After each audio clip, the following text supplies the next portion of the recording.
refugees.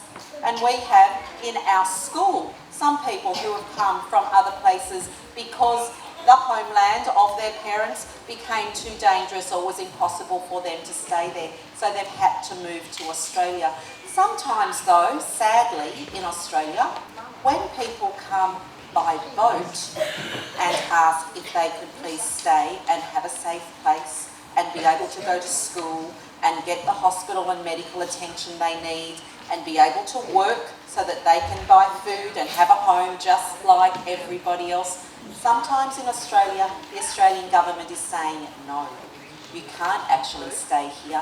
And they're sending those families, and some of them are children just like you, some of them are even younger than you, to offshore detention, which is a lot like jail, which is very sad. Which is why a lot of people, if you've been watching the news and looking at the newspapers, are saying we want to get kids and families off places like Nauru and Manus Island and Christmas Island, and we want them to be able to come and join our community here where they can get the same kinds of support and opportunities and education and friends and happy life and safe life as everybody else who is in Australia.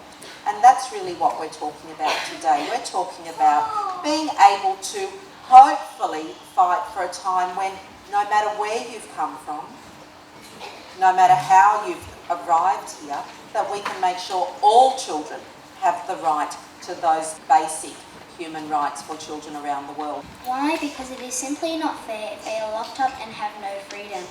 This is one reason why refugees are important and need to be cared for. Hold up our hands and our yes signs for those people who believe that every child deserves a safe home, a good education and a happy future. Looking this way.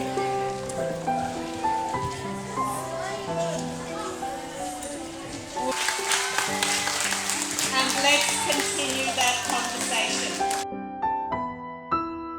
Could have a big rally, go to the government's office and say, let them out, let them out.